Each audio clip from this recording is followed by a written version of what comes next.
நான் யார் யார் என்று சொல்லவில்லை. இப்படி ஒரு அழகான பாடலை நான் கேட்டதே இல்லை அப்படின்னு நீங்க சொல்றதுக்கு வாய்ப்பே இல்லை. நீங்க நிச்சயம் கேட்டிருப்பீங்க. அப்படி கேட்கலன்னா நீங்க வானொலி எல்லாம் கேட்கல அப்படின்னு அர்த்தம். நீ யார் யார் என்று கேட்கவில்லை. இந்த அருமையான திரை இசை பாடலை நமக்கு தந்த இசை அமைப்பாளர் கடைசி காலத்தில் வறுமையில் உழன்று மறைந்து போனார் என்பது உங்களுக்கு எத்தனை பேருக்கு தெரியும்? அந்த வறுமையில் உழன்ற அந்த இசையமைப்பாளர் தான் பி.பி. ஸ்ரீனிவாசை வந்து சினிமாவுக்கு அறிமுகப்படுத்தினார் என்றால் நம்ப முடிகிறதா? நான் யார் யார் என்று சொல்லவில்லை. திரைப்படம் வந்து பட்டினத்தில் பூதம். 1967 வெளிவந்த படம் இது. இதே படத்தில் இடம்பெற்ற மற்றொரு ஒரு சூப்பர் ஹிட் பாடலை பாருங்க. இது வந்து அரசியலில் ஒரு பேசும் பொருளாக ஆன ஒரு பாடல் அது.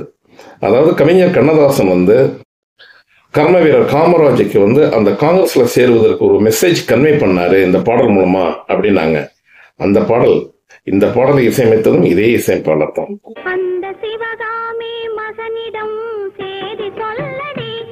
இந்த பாடல் சம்பந்தமான சில சுவையான தகவல்களை எல்லாம் நான் தந்திருக்கிறேன். இந்த வீடியோ எண்ட்ல அல்லது மிடில் வரும், அது கொஞ்சம் வெயிட் பண்ணி பாருங்க.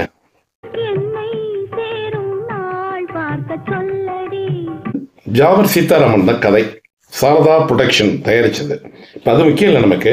இந்த படத்துக்கு மியூசிக் பண்ணது யாருன்னு கேட்டிங்கன்னா கோவர்தனம்.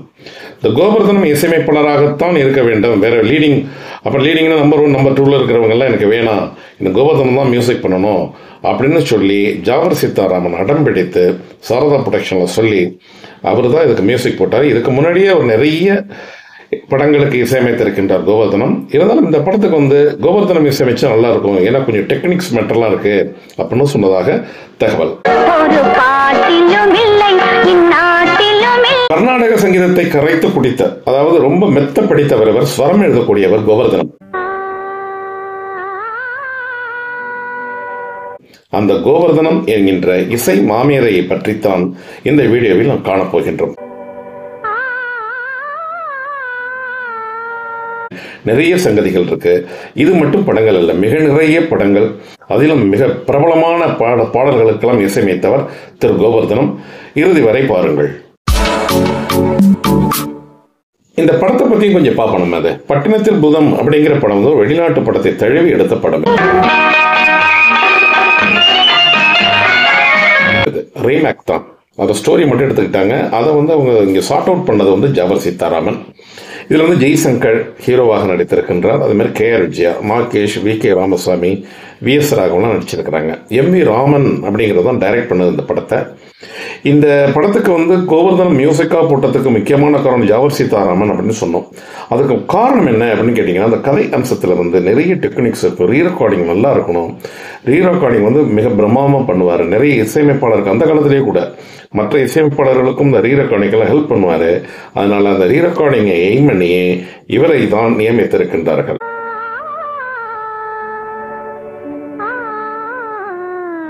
இந்த இசை மாமேதை பிறந்தது எப்ப அப்படின்னு கேட்டீங்கன்னா 21, அதாவது பிப்ரவரி 1928 தான் பிறந்திருக்கிறார். இவர் வந்து பிறந்தது வந்து பெங்களூர் என்று கூறப்படுகிறது.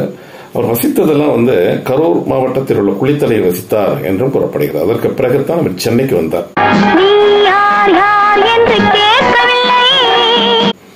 இவருடைய தகப்பனார் ஒரு இசை மேதாவி. அவருடைய சகோதரரும் ஒரு இசையமைப்பாளர் என்பது நிறைய பேருக்கு தெரியாது.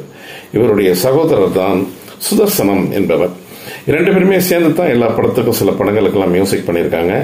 இருந்தாலும் இவர் தனி படங்களுக்கும் நிறைய படங்களுக்கு பண்ணியிருக்காரு. சுதர்சனம் அவர் மியூசிக் பண்ணும் பொழுதும் கோவர்தனம் தான் அவருக்கு நோட்ஸ் எழுதுறது. அவருடைய ஸ்வரங்கள்லாம் வந்து மிகவும் ரொம்ப நுணுக்கமாக தெரிஞ்சவர் வந்து கோவர்தனம் தான் என்று கூறப்படுகிறது. இவருடைய தந்தையினுடைய பெயர் ராமச்சந்திர செட்டியார். அவரும் ஒரு இசை அமைப்பாளர் என்பதை விட இசை கற்றறிந்தவர். அவர் தான் 2 பிள்ளைங்களுக்கும், அதாவது கோவர்தனம் அவர்களுக்கும் அதே மாதிரி சுதர்சனம் அவருக்கும் மியூசிக் சொல்லிக் கொடுத்தது வந்து அவருடைய தகப்பனார்கிட்ட தான் இவங்க வந்து மியூசிக் கத்துக்கிட்டாங்க.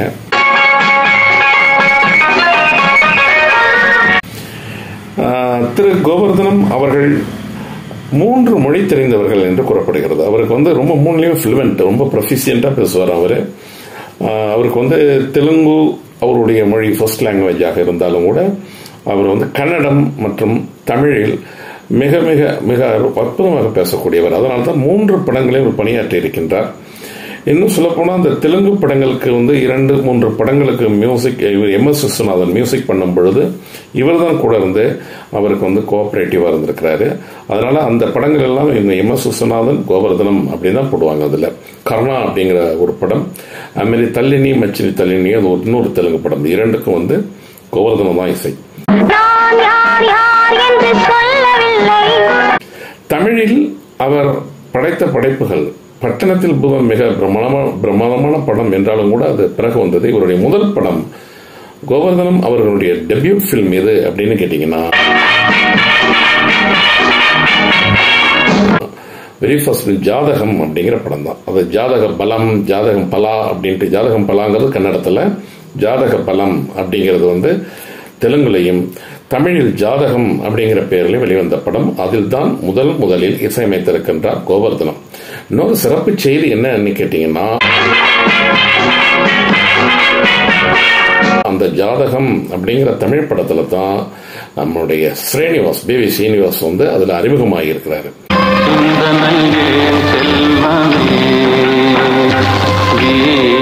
ஃபர்ஸ்ட் பாட்டு டெபியூட் சாங்கை தமிழ்ல பாடினது கோவர்தனுடைய இசையில் தான் என்பது ஒரு சிறப்பு செய்தி.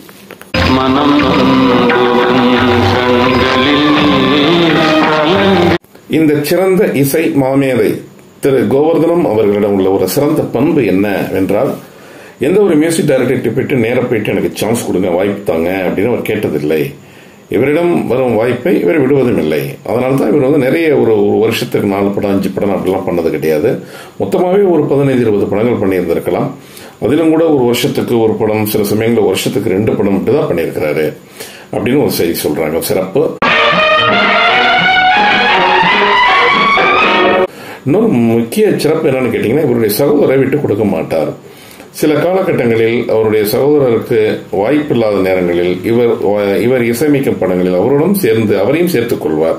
அதுபோல சுதர்சனம் அவர் இசையமைக்கும் பொழுது நோட்ஸ் எழுதுறது, போறது வர்றது, அந்த மாதிரி அவருக்கு ரொம்ப உறுதுணையாக இருப்பது கோவர்தனம் தான். ஆக சுதர்சனம் இசை அமைத்தாலும் அதற்கு உதவியாக இணை இயக்குனராக இருப்பவர் கோவர்தனம். கோவர்தனம் இசையமைக்கும் பொழுது சுதர்சனத்தினுடைய பங்கு இல்லாமல் இருக்காது என்கின்றார்கள். திரு கோவர்தனம் அவர்களுடைய டெபியூட் பிலிம், அதாவது ஃபர்ஸ்ட் பிலிம் உங்களுக்கு ஜாதகம் அப்படின்னு சொன்னோம். இவருடைய மற்ற படங்கள் மொத்தமாக பார்த்தீங்கன்னா தமிழ், தெலுங்கு, கன்னடம், இதுல ஒரு 30 படங்கள் அவர் பண்ணியிருக்கலாம். அது தமிழில் ஜாதகம் என்கின்ற படம், அது நாகதேவதைங்கிறது 1956 வந்திருக்கு. ஜாதகம் 1953 வந்திருக்கு. அது 3 ஆண்டுகள் கழித்து இவர் நாகதேவதை அப்படிங்கிற ஒரு படம் 1956 பண்றாரு. அதுக்கு பிறகு 1958 பக்த ராவணா அப்படிங்கிற ஒரு படம் பண்றாரு. அப்புறம் ஒரே வழி அப்படிங்கிற ஜெய்சங்கர் நடிச்ச படம் 1959 இசையமைக்கின்றார். அதற்கு பிறகு கைராசி அப்படிங்கிற படம், இதில் கூடுமான வரைக்கும் ஜெய்சங்கர் தான் அந்த அப்போ உள்ள இசையமைப்பாளர்கள், அவர் வி குமாரா இருக்கட்டும், அதுபோல TR பாப்பாவாக இருக்கட்டும், அவர் கோவர்தனம், சுதர்சனம் இவங்களுக்கெல்லாம் அந்த ஹீரோ நிறைய எந்த ஹீரோவுக்கு அதிகமாக அவங்க இசையமைச்சிருக்காங்கன்னு கேட்டீங்கன்னா ஜெய்சங்கருக்கு தான் இசையமைச்சிருப்பாங்க. அந்த TM சௌந்தரராஜன், சுஷீலா அவங்க தான் பாடியிருப்பாங்க. அதே மாதிரி கண்ணதாசன் தான் பாடல்கள் எழுதியிருப்பாரு. நிறைய இந்த மாதிரி இசை இயக்குநர்களுக்கு பாடல் எழுதுறது கண்ணதாசன் தான். அதுமாதிரி ஒரே வழி 1959, கைராசிங்கிற படம் 1960 வந்திருக்குது. பட்டினத்தில் பூதம் தான் மிகச் சிறந்த அளவில் மிக ஒரு வசூலை அள்ளி கொட்டிய படம். அது ஜாவர் சீதாராமன் நம்ம சொன்னது மாதிரி ஒரு கதை. அது MV ராஜன் அப்படிங்கிற ஒரு ராமன் அப்படிங்கிறவங்க தான் டைரக்ட் பண்ண படம். அது மிகப்பெரிய மைல்கல் அப்படிங்கிறாங்க. யாருக்கு? கோவர்தனம் இன்றைய இசை மாமேதைக்கான ஒரு மகுடம் சூட்டிய படம் அப்படிங்கிறாங்க. அது ஜாவர் சீதாராமன் கூட அதுல அந்த பூதமாக நடித்திருப்பார்.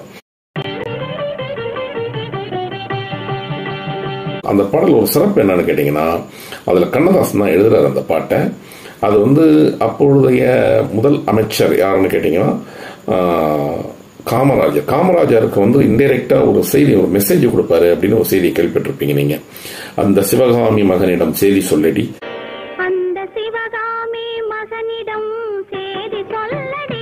அந்த பாடலுக்கு இசை அமைத்தது கோவர்தனம் அப்படிங்கிறது நிறைய பேருக்கு தெரியாது. இதுதான் ஒரு பெரிய லீடிங் மியூசிக் டைரக்டர்ஸ் பண்ணியிருப்பாங்க. எனக்கு கண்ணதாசன் எழுதியிருக்கிறாரு, அதுவும் நோட்டபிள் சாங் அது அப்படின்னு நினைச்சிட்டு இருப்பாங்க. இது கோவர்தனம் தான் மியூசிக் போட்டது அப்படிங்கிறது நிறைய பேருக்கு தெரியாது. அதாவது கண்ணதாசன் வந்து இந்த திராவிட கட்சிகள் கம்யூனிசம் அந்த சித்தாந்தத்தில் இருந்துட்டு காங்கிரஸ்ல வர்றதுக்கு ஆசைப்படுறாரு. அந்த காங்கிரஸ்ல சேரலாமா அப்படிங்கிறத காமராஜர்கிட்ட கேட்கறது மாதிரி இந்த பாடல் மூலமா இந்த செய்தியை தெரிவித்தார் அப்படிங்கிற பிரபலமான செய்தி அது. அதுல நிறைய அந்த வரிகள்லாம் ஒரு இஷ்டத்துக்கு செஞ்சிருப்பாருங்க. கண்ணதாசன் தன் இஷ்டப்பட்டதெல்லாம் அதில் செஞ்சிருப்பாரு. என்னென்னலாம் செய்தி சொல்லணுமோ அதெல்லாம் சொல்லியிருப்பாரு. அதாவது எனக்கு வந்து யாருமே ஒத்து வரலப்பா, இங்கே நான் காங்கிரஸ் தான் ஏதோ கொஞ்சம் பெட்டர் மாதிரி தெரியுது எனக்கு, அதனால நான் வந்துடவா அப்படின்னு கேட்கறது மாதிரியும், அது ஒரு வேறு எவரோடும் நான் சேர இயலாதுங்கிறது மாதிரிலாம் ஒரு வரி வச்சிருப்பாரு.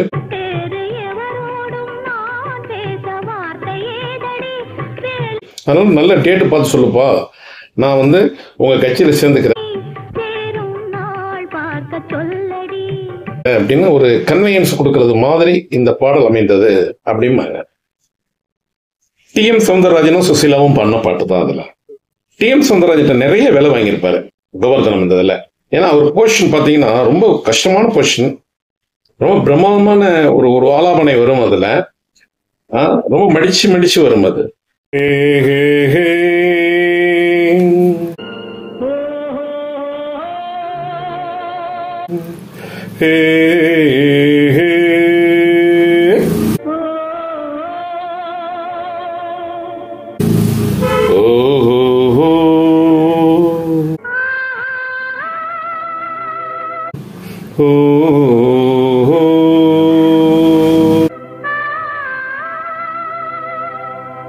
தடமே மாறும் இந்த பாட்டுல அந்த இடத்துல.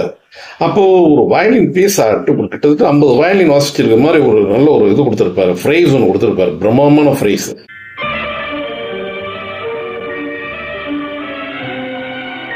அந்த ஃப்ரேஸ் போயிட்டு அந்த இடத்துல கொஞ்சம் ராகமும், இது வந்து ஒரு ராகம் அதிகாது, வேற இடத்துல மாறும் அந்த ராகம். டிஎம்எஸ் பாடுற இடத்துல அப்படியே மாறும், அப்படியே ஒரு நம்மளோட நெஞ்சையில அப்படி உழுக்கிற மாதிரி இருக்கும் அந்த இடம்.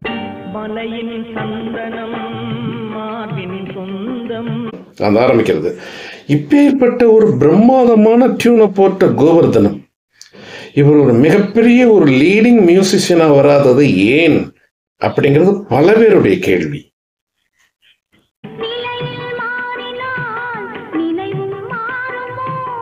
அடுத்தது பூவும் பொட்டும் அப்படிங்கிற படம். இந்த படத்தை பற்றி நம்ம சொல்லியே ஆகணும். மிக முக்கியமான படம். இதில் இடம்பெற்ற ஒரு திரைப்பட பாடல் வந்து பிரசித்தி பெற்ற பாடல், அனைவராலும் உச்சரிக்கப்பட்ட பாடல்.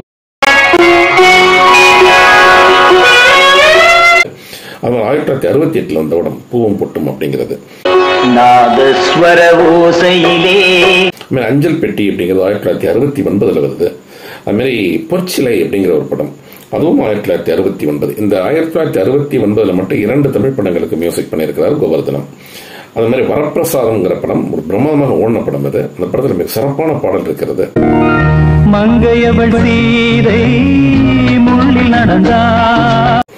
அது 1976 வந்த படம் அது வரப்பிரசாதம் அப்படிங்கிறது.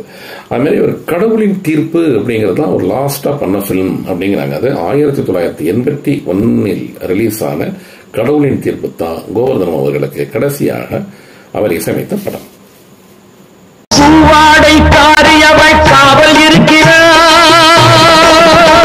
அப்படிங்கிற ஒரு பாட்டு டி.எம். சௌந்தரராஜன் பாடின பாட்டு. அது டிஎம்எஸ் பக்தி பாடல்கள் இருக்கு அப்படின்னு நிறைய பேர் நினைச்சிட்டு இருப்போம். அது கடவுளின் தீர்ப்பு அப்படிங்கிற படத்துல வந்து கோவர்தனம் மியூசிக் பண்ண பாட்டு அது. இன்னும் சொல்ல போனா அவர் ஐயாவினுடைய, அதாவது கோவர்தனம் என்கின்ற ஒரு இமாலய ஒரு மியூசிஷியன், அவருடைய கடைசி படம் அதுதான். 1981 வந்து ரொம்ப செலவு பண்ணி எடுத்த படம் அது. பாடல்கள்லாம் நல்லா இருக்கும், நல்லா இருக்கும், கேட்கும்படியாக இருக்கும், நிறைய உண்டு. கோவர்தனம் பற்றிய மிக முக்கியமான நம்ம அனைவரும் தெரிந்து கொள்ள வேண்டிய ஒரு முக்கியமான விஷயம் என்ன அப்படின்னு கேட்டீங்கன்னா, இவர் 1981 பிறகு மியூசிக் பண்ணல என்றாலும் கூட அதற்கு பிறகு வந்த இசையமைப்பாளர்கள் அத்தனை பேருக்கும் இவர் வந்து ஒரு மியூசிக் ஆர்கனைசராக இருந்திருக்கிறார். காரணம், எல்லா இசையமைப்பாளர்களும், இவன் இளையராஜா, இவன் எம்.எஸ். விஸ்வநாதன், இளையராஜா, இவன் தேவாவிலிருந்து, இன்னும் சொல்ல போனால் அந்த காலத்தில் வந்து அந்த மற்ற இசையமைப்பாளர்கள், சிற்பிக்கு கூட, ஈவன் நம்ம ஏ.ஆர். ரகுமான் வரைக்கும் இவர் வந்து மியூசிக் ஆர்கனைசராக இருந்திருக்கிறாரு. நிறைய காரணம் என்னன்னு கேட்டீங்கன்னா, இவருக்கு ஸ்வரங்கள் எழுத தெரியும் என்பதால் இவர் இந்த ஸ்வரங்கள் எழுதி, மற்ற இசையமைப்பாளர்கள் ஸ்வரங்கள் எழுதி கொடுத்து தான் பிழைப்பு நடத்தியிருக்கின்றார் என்பது ஒரு முக்கியமான தகவல். இது இவர் கடைசி காலத்தில் பொருளாதாரத்தில் மங்கி போய் அரசிடம் உதவி கேட்கும் அளவுக்கு இவர் வறுமையில் வாடித்தான் இறந்து போனார் என்கின்றார்கள். இவர் சேலத்தில் தான் கடைசி நேரத்தில் உயிர் மூச்சு விட்டது. இவர் 1928 பிறந்திருக்கிறார் அப்படின்னு சொன்னோம் இல்லையா, பிப்ரவரி. அதுபோல செப்டம்பர் மாதம் 18ஆம் தேதி 2017ஆம் வருடம்தான் இவர் விண்ணுலகம் சென்றார். இந்த இசையமைப்பாளர், அவருடைய ஆத்மா என்றும் நம்முடன் நிலைத்து நிற்கின்றது என்று கூறி இந்த கோவர்தனம் என்கின்ற ஒரு இசை மாமேதையின் நிகழ்ச்சியை நீங்கள் ரசித்தமைக்கு நன்றி கூறி விடைபெறுகின்றேன். உங்களுடைய கமெண்ட்ஸ் எல்லாம் நீங்கள் அதில் பதிவு பண்ணுங்க. நான் நிறைய பாடல்களை விட்டுவிட்டேன், அதையெல்லாம் எனக்கு தெரியப்படுத்துங்கள் என்று மீண்டும் நன்றி கூறி விடைபெறுகின்றேன். இது மகேந்திரன் குளோபல் டிவியில் இருந்து. நன்றி, வணக்கம்.